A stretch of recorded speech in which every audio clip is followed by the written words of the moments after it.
Video is part 2 of the Durkheim discussion. So if you haven't watched part 1 yet, go back, watch part 1, and then this will all make a whole lot more sense. Okay, so last time we were talking about Durkheim, and we were talking about the types of suicide that he found in his study on suicide. So Durkheim does that study, and it's pretty well received. So he tries for another. And this second book that Durkheim writes is much more theoretical. It's called The Division of Labor in Society.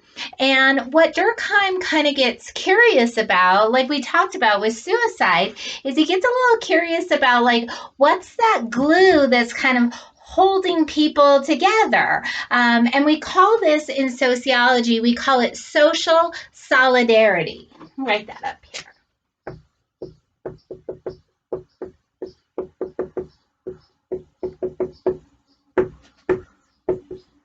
Okay, so social solidarity is that glue that kind of keeps us all connected. And Durkheim gets really interested in this because he realizes that if the glue isn't right, things can get really bad for people. So while Durkheim's studying this social solidarity, he kind of comes up with basically 2 different types of glue or social solidarity that sticks people together. So that's what we're going to talk about now. The first one is what he calls mechanical solidarity.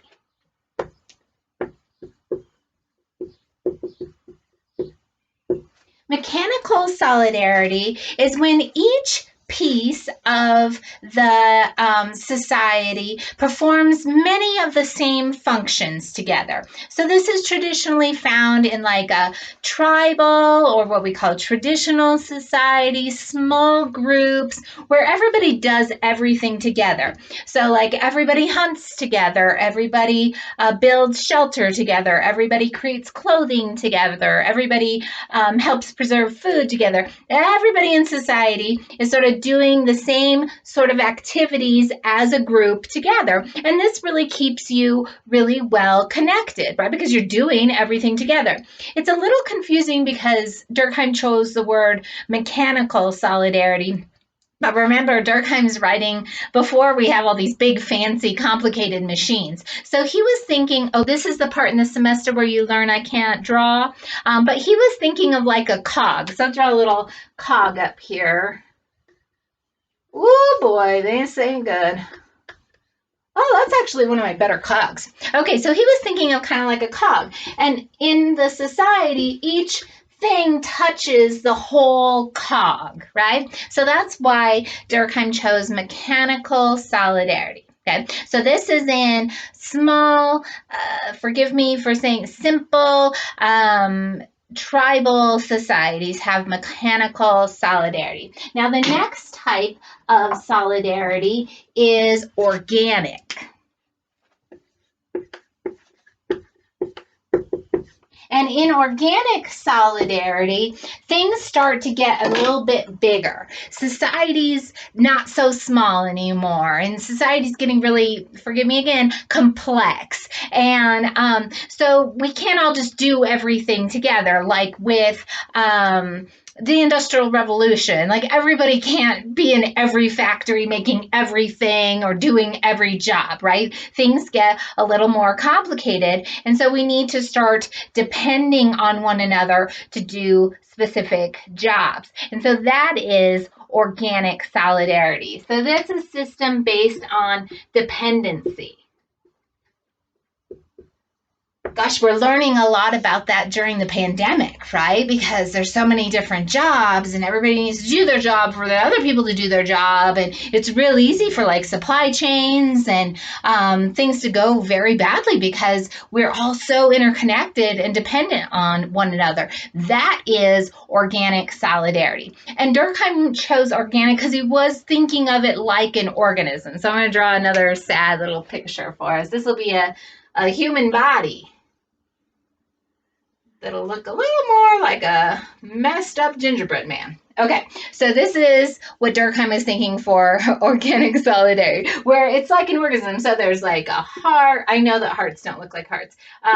There's guts, there's a brain, you got your skin. I'm going to add some toenails on here. You got all the different parts to you. We need some lungs, right? We need to breathe. Woo, yes. Okay. And all these different parts are dependent on each other. So they each do a very specific job. And if one of them stops, then society kind of crumbles, right? So this is why Durkheim chose that organic idea, was because he thought of it like a body. Okay, so mechanical solidarity, simple, small, everybody does everything together. Organic solidarity, larger, more complex, where people are doing very specialized tasks and they become dependent upon one another. Okay, so with organic solidarity, we start to wonder, what are all of those jobs? What are all those pieces and parts of the body? And so that leads sociologists to start to really think about something called functions, social functions. And there are different types of functions that a society can have within it. So the first type is a manifest. This is a function that has purpose. It's intended. I'm going to put intended. So like for the college, we have a manifest function, right? Our intended purpose at the college is to educate students, right? That's on purpose. That's what we're focused on, right? But there are also other functions of the college that aren't as intentional. We'll call those latent functions. So those are unintended. Now, just because they're unintended doesn't mean they're bad. They can still be really good for society. So, like at the college, many people find their partners while at college. Now, that's not in Front Range's mission statement. We don't say, oh, and we hope you find a partner. That's nowhere to be found, right? But it's pretty functional, you know, like people who value education are finding other people who value education, and it works. It's good, right? It's functional, but it's not on purpose. It's a latent function that people find partners while they're at college. Now, also in society, we all know this, there are dysfunctions.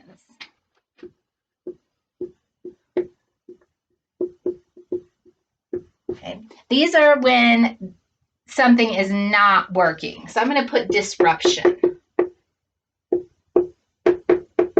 But I mean, there's some disruption to the system, right? So if society is like an organism that has all these different parts and they're all working together, everything's chugging along, and we have a dysfunction, then there's some sort of disruption to the system, right?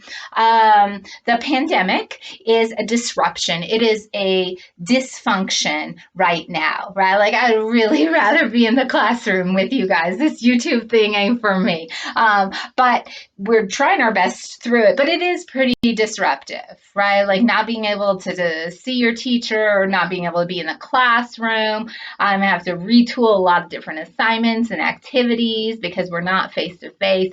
Definitely a dysfunction. Then another way to know that something is a dysfunction is that people are working on fixing it, right? Like if something is a manifest function, people aren't always like constantly trying to fix it. They're like, oh yeah, like that's working, that's doing its thing, that's fine, right? A dysfunction is when people are really focused on trying to get the system running smoothly again. Okay, so Durkheim's discussion of these functions leads to our first big theory that we're going to talk about, and that's structural functionalism. Pick another color.